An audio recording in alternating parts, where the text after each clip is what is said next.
Hi everyone, si Abna Tulagan ulit ito at manonood na naman tayo ng number one teleserye daytime sa buong Pilipinas. At ito ay walang iba kundi ang Abot Kamay na Pangarap. Nasa episode 322 na tayo ngayon. At gaya ng nakita na natin, patuloy si Moira sa pangungulit kay RJ dahil sa sobrang selos at paghihinala. Lagi siyang tamang hinala na nakikipagkita si RJ kay Lynette. Samantalang si Doc Carlos naman ay kinulit din ni Doc Lindon na magtapat ng totoo. Huwag itago yung sikreto ng totoong relasyon ni Lynette at ni Zoe at ni Carlos, na siya yung totoong tatay ni Zoe. So hindi sila totoong magkapatid ni Lynette. Tingin ni Lyndon, hindi tama na yung relationship nila ay napupuno ng Orders po for patient Alcaraz kailangan na po. ng kasinungalingan. Dr. Santos, excuse me. Let's go. Nabitin kasi parang na-push na si Lyndon na ipagtapat kay Doc Annalyn yung totoo tungkol kay Carlos at kay Zoe. Kaso biglang nagka-emergency kaya naputol yung pag-uusap niya kasi pikang-pika na rin si Doc Lyndon sa panloloko nung nina Moira at ni Zoe. Niloloko nila lahat. Niloloko si RJ, niloloko si Lynette. Tapos naapi pa si niloloko si Annalyn at naapi pa si Lynette. Pati at nagiging partner si Carlos din ng kasinungalingan kasi hindi niya sinasabi yung totoo, di ba? So yun, nagtataka naman si Annalyn, ano yun? Ano yung sasabihin sana ni Doc Lyndon?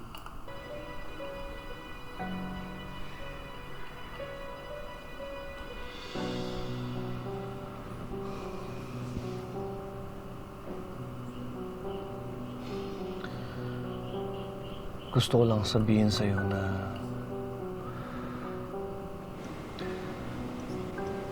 natakot ako nung i-reject mo ako sa proposal. Akala mo naman magsasabi na siya ng totoo kay Lynette. Hindi rin pala. Kasi parang doon na yung direksyon ng bitin last episode. Akala ko hindi mo ako mahal. Akala ko tapos na tayo. Pero tama ka. Binigla kita. At naintindihan kong mas gusto mo pang makilala natin ang isa't isa. Pero Lynette, kung ano yung nakikita mo sa akin, yun na yun.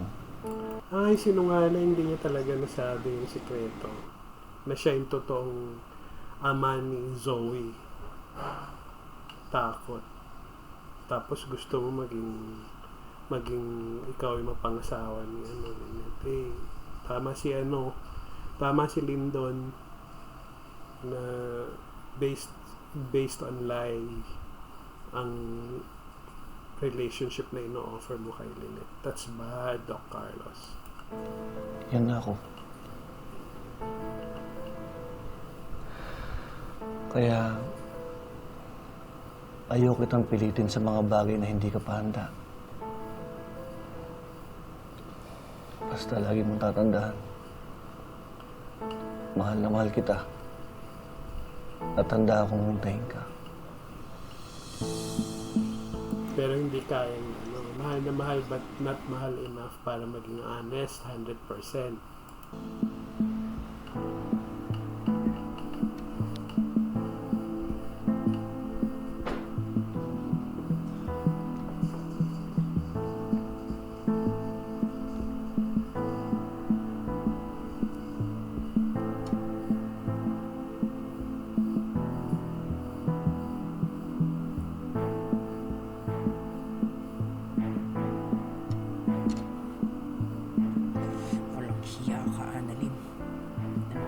sa'yo, nagkaroon pa ako ng peklat sa ulo. Ay, tangi, iniligtas ka nga eh. Sana inayaan ka na talaga mamatay, impacta ka. Makakaganti rin ako sa'yo.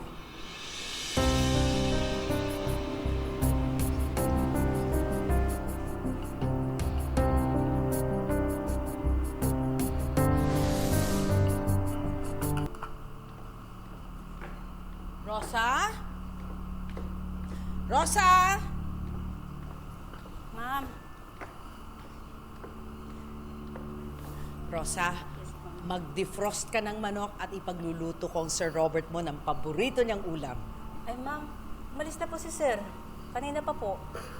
Saan pumunta? Hindi niya po sinabi eh. Okay. Sige. At saka ma'am, meron po pala kayong bisita. Sino daw? Andun po siya sa garden. Pinapasok na.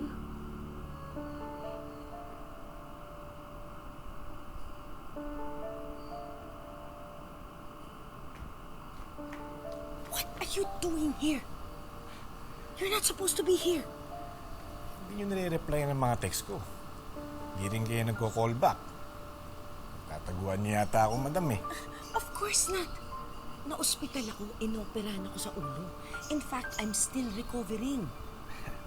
Kaya pala nakalimutan mo ang monthly allowance ko para itiko ang bibig ko. May Yun naman kapag wala na akong natanggap, sasabihin ko sa asawa mo lahat ng nalalaman ko. Oh. Sige, teka. Kukunin ko na yung pera mo. Sandali lang.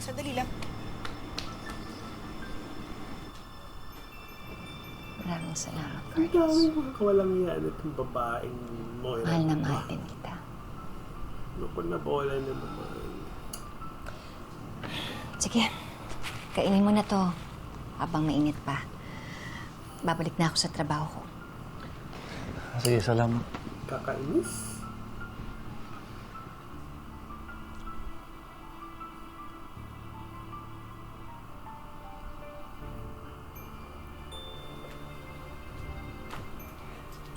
Yung pera mo.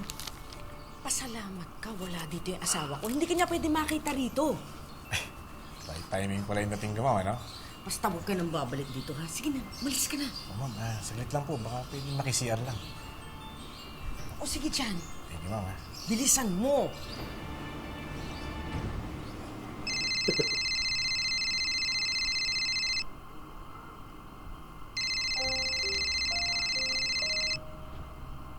Sino na naman kaya itong mystery caller ba ito?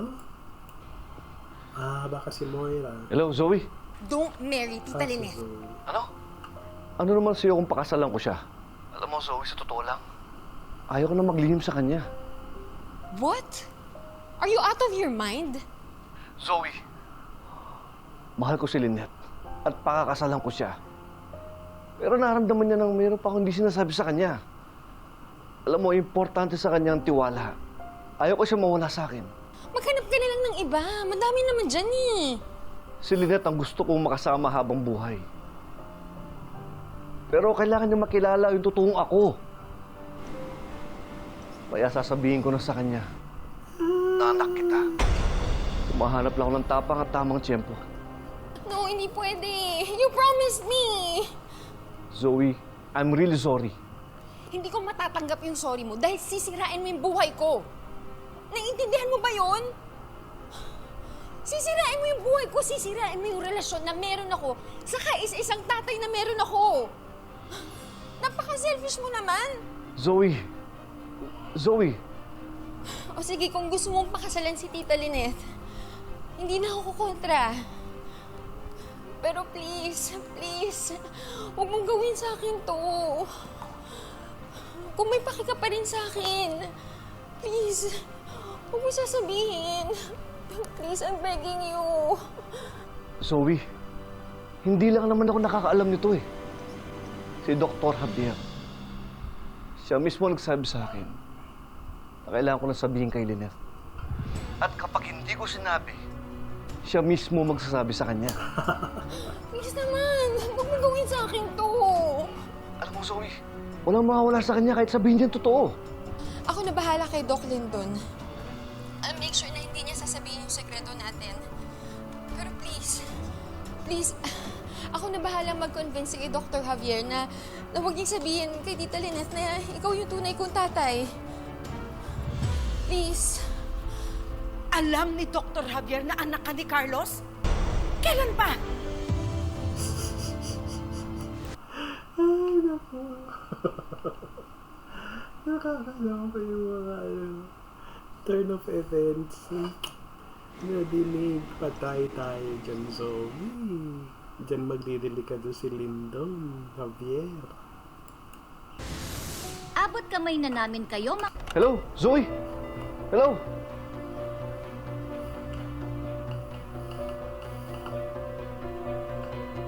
Zoe, don't you even try to make up an excuse with me. Paano niya nalaman? Narinig niya kami ni Doc Carlos na nag-uusap. And you didn't even tell me! Kasi alam kong ganito ka magre-react eh. Eh, anong gusto mong gawin ko, ha? Kumalma? Oh my God! Yes! Because that's the right thing to do. And don't you ever confront Doc Lindon dahil hindi siya natatakot sa atin. So, Mom, please, huwag mo nang palalain yung sitwasyon. Si Doc Carlos. Si Doc Carlos, alam ba niya? Nagkasundo na kami. So, si Doc Lindon lang ang problema natin. Wala. Wala tayong problema. Okay?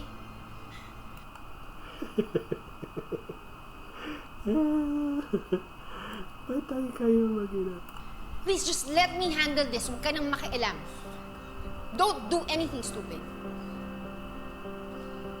Zoe, sandali lang. Zoe, mag-usap tayo! Ngayon may nakakalam ng isa pa. Ito. Ma'am, Ang mas parang may matindi. pinagtalunan kayo ng anak mo, ah. May problema ho ba kayo? Andito ka ba? Mukhang may taong nakaalam ng hindi dapat malaman, ah.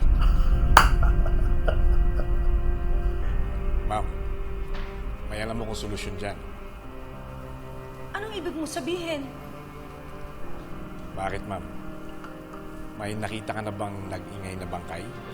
What? Nakakatakot daw.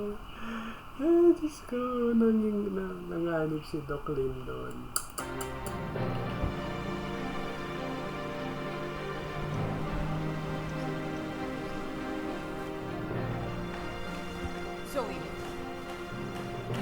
Zoe? Anak, saan ka pumunta? Para ayusin ko yung problema. Sasama ako sa'yo. Hindi na. Dito ka lang. Zoe, no! Zoe! Suggestion lang naman. Sa iyo pa rin ang desisyon. Sabihin niyo lang, ma'am. Kayang-kaya natin patahimikin yan. Ay, Solen pala ka. Ay, Diyos ko.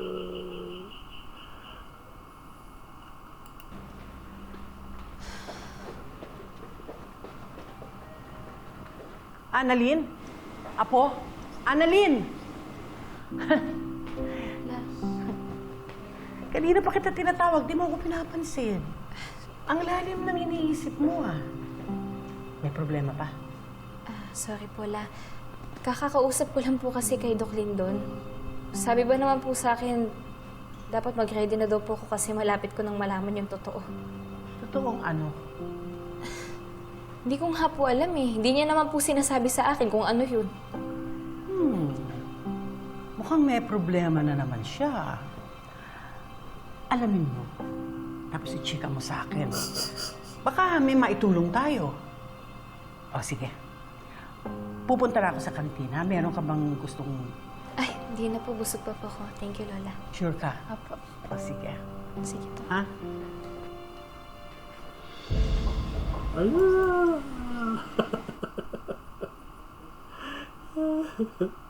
Sundan mo para malaman mo. Zoe? Huwag ko nang tawagin, tangi. Sundan mo na.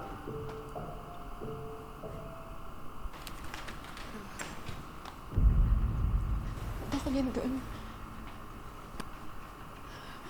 Pwede ba tayo mag-usap? Mag-usap? Hindi na natin kailangan mag-usap. Huwag na. Ang kailangan mo maghanda. Dahil sasabihin na ni Doc Carlos kay Ma'am Lynette na mag-ama kayo. Yun ang kailangan mo paghandaan. Doc Lindon, hindi niya naman sasabihin yun kung hindi mo siya pressure eh. Zoe, gustong pakasalan ni Doc Carlos si Ma'am Lynette. Kaya dapat lang malaman ni Ma'am Lynette ang tungkol kay Doc Carlos. Eh, ano naman kinalaman ko doon? Dahil niloloko niyo si Ma'am Lynette at saka si Annalyn. Pero Doc, please, huwag ka na makialam sa buhay namin. Annalyn saved me. Tapos si Ma'am Lynette, tinulungan niya ako nung may problema ako noon. Hindi ko sila pwedeng pabayaan, Zoe. So ako ang kailangan mapabayaan? Okay lang na masira yung buhay ko, ganun ba yun? Zoe, narinig mo ba yung sarili mo? Ha? Annalyn saved your mom. Tapos ano sinasabi mo, siraan? Kung tutuusin, ang kawawa dito si Annalyn, hindi ikaw. Doc Lindon, please, nagmamakaawa ako, please. Please, huwag ka na makialam sa buhay namin. Parang awa mo na naman. Zoe, Ang kulit ng babae ito. Yung sarili lang niya talaga yung iniisip niya. kung hindi sasabihin ni Doc Carlos to, ako mismo magsasabi kay Ma'am Lynette.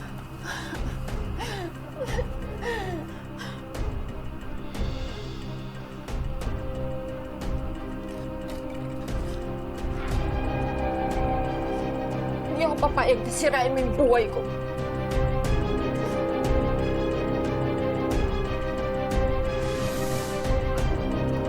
Anong gagawin mo? Sasaksakin mo ako? Go! Stab me! Hindi ako natatakot sa'yo. Lalo lang matadagdagan ng mga kasalanan mo at ang guilt mo hanggang sa hindi mo na makayanan. Zoe, listen. Kahit napigilan mo ako ngayon, eventually, lalabas at lalabas din lahat ng mga sekreto mo. Alam mo mabuti pa, hindi ko na maabutan yung araw na yon. Zoe, stop it. Hindi! Patayin mo na ako! Patayin mo na ako! Patayin mo na ako! Oh! Patayin mo na ako! Patayin mo na ako dahil yun naman gusto mo, di ba? Patayin mo na ako! Stop it! Dahil yun naman gusto mo gawin, di ba? Sige na, patayin mo na ako! Patayin mo na ako! Enough! Ano, gawin mo, patayin mo na ako! Zoe, enough. Tama na. Stop it. Akin na yan.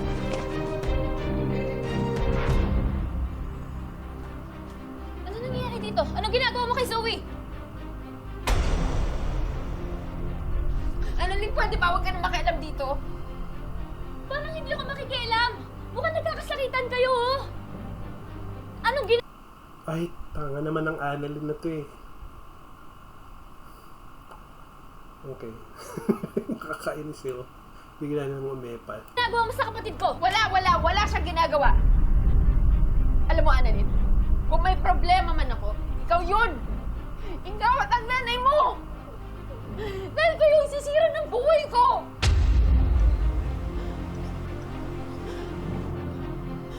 Zoe, walis ka na. Sige na. Lindon, Umalis ka na. please. Leave.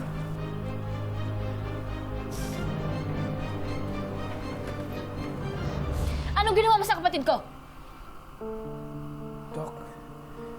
Okay. Wala akong ginawa sa kapatid mo. Hindi ko siya sinasaktan. May problema si Zoe. Kaya ako yung pinagpunta niya. Hindi ako naniniwala sa'yo. Magsabi ka ng totoo! Eh di wag! Huwag kang maniwala sa akin. Sundan mo yung kapatid mo. Tanungin mo siya kung ano yung totoo. Nakakapagod kayo.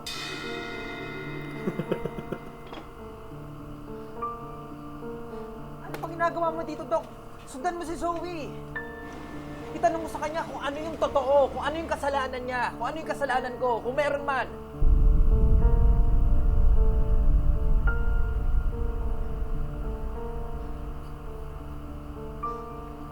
Kakainis. Nakakapagod nga sila. Kakawindang panungan. Zoe? Zoe? Zoe, ang ginagawa mo dito? What happened? Please, Doc Carlos. Please, huwag mo sasabihin kay Tita Lineth. Please, nagmamakaawa ako sa'yo. Zoe, nag-usap na tayo. Ayoko na maglihim sa kanya. Pero what she doesn't know won't hurt her. Bakit? Nakausap mo na ba si Lindon? Oo. Kaso hindi ko siya makonvince eh. Hindi ko siya makonvince. Pero hindi ako susuko. Pero please, huwag mo sasabihin kay Tita Lineth. Sige na. Ay, kulit. Please, I'm begging you. Promise me. Promise mo poprotektahan mo ako. Sige na. Please, anak mo ko, di ba? Please. Dad, please.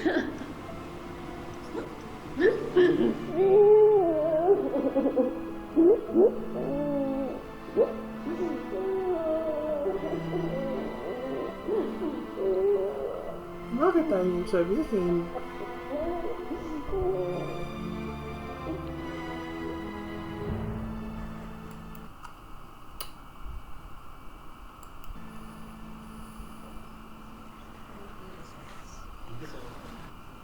Thank you din po. Ingat po kayo.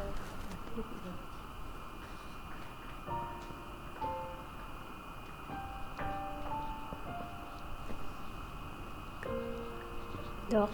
Yeah. Okay ka lang? May problema ba? I'm okay. Ning,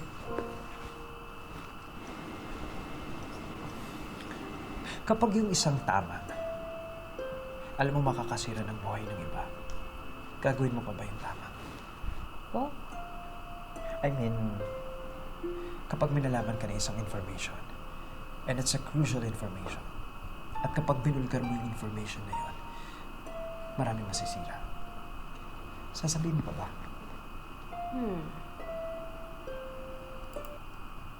Kung tama naman, edi walang mali. Siguro. Kahit na hindi ka naman kasama dun sa issue? Doc, hindi ka nalabas sa issue kung alam mo yung sikreto. So, parte ka na ng sikreto yon. Tsaka walang katotohanang mali kahit na makasira ito ng buhay ng tao. In the long run, baka makatulong pa to. Tignan mo yung ginawa ni Doc Annalyn para sa'yo. Diba, natulungan ka, nagamot ka. Tsaka, Doc, isa lang naman ang naapektuhan eh kapag sinisikreto ang katotohanan. Yung secret keeper. Kasi baka siyang magdala nito habang buhay. Di ba nga, may kasabihan tayo na the truth will set us free. Ganda. Bakit mo nga pala natanong? Ang gandang lesson nun. Kasi madaming taong ganyan eh na naglilihim ng totoo dahil pinoprotektahan yung taong pwedeng masaktan.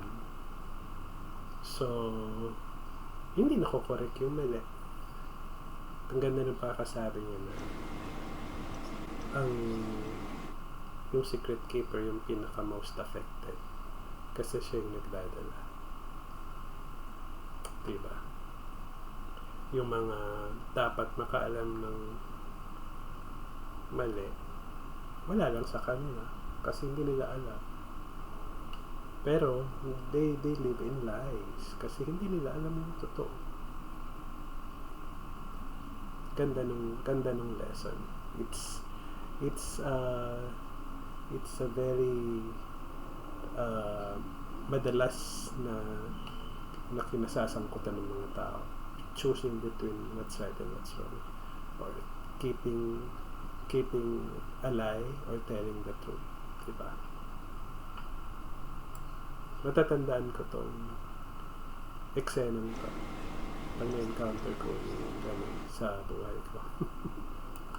Ate Ming! Ah, Ay, Doc. Ay, sis po. Sorry. Ate Ming, kailangan ka sa ER ngayon, sabi ni Doc Ramos. As in, ASAP. okay, sige, Vico. Sige, Dok, ha? Sige po, Doctor. Alright. Pati mo lang yata alam ko.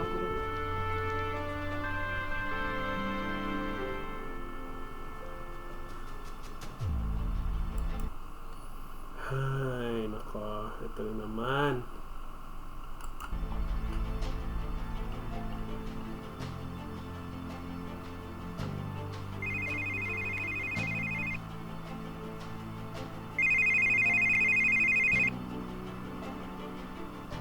Hello. Hello, Zoe. Napatahimik mo na ba si Dr. Javier? Hindi. Pero gagawin kong lahat para hindi niya sabihin yung sikreto natin. Zoe, kailangan mong gawin to kasi mawawala sa atin ang lahat. Mawawala sa atin si Robert. Kaya ano po naman na sa'yo si Robert, ay tatay kayo na ng doktor.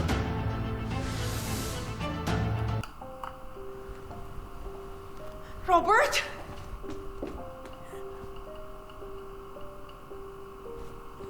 Robert. Robert, mahal na mahal kita. Ano na naman to, Moira? Robert, please, promise me. Choose us. Piliin mo ang pamilya mo. Anong pinagsasabi mo, Moira? May kasalanan ka na naman ba? Wala. Moira, araw-araw pinipili kita. Kayo ni Zoe, pero wag sana dumating yung araw na hindi na kita kayang piliin dahil sa mga nadidiscover ko sa'yo.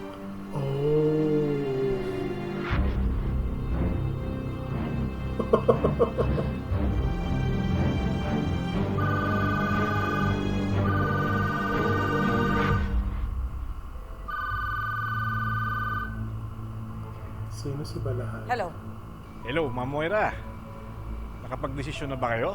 hindi pa ako sigurado. Ma'am, baka makatulong sa inyo ang sasabihin ko. Tutukan pa ng bata ko bukas si Mayor Unico Amala. Kung hindi nyo pa alam, siya ang magpaparangal sa mga heroes ng Dos Pueblo Hotel bukas. At kasama doon ang doktor nyo, si Dr. Javier. Anong ibig mong sabihin? Pwede kong patira si Dr. Javier bukas kasama ni Mayor. Isipin lang ng lahat ay collateral damage yung doktor nyo dahil matagal nang may death threat sa buhay ni Mayor. Sabihin nyo lang, madam, kung anong gusto nyo. And your wish is my command.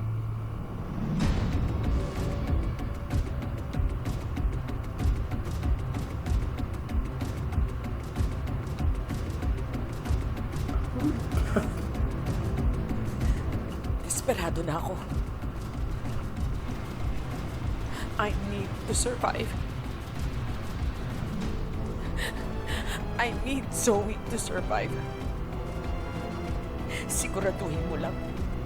Hindi ako madadamay dyan. Akong bahala, ma'am.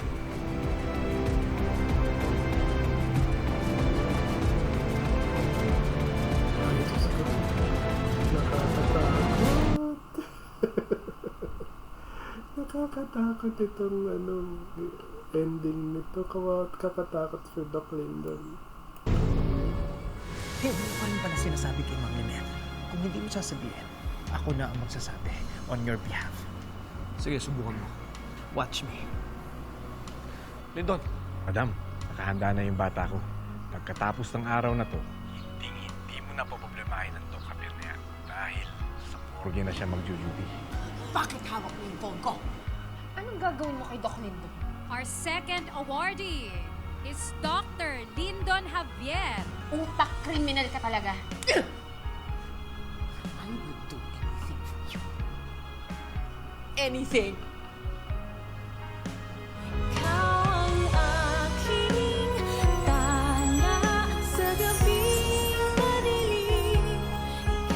Nakakatakot. Hindi ako makahinga.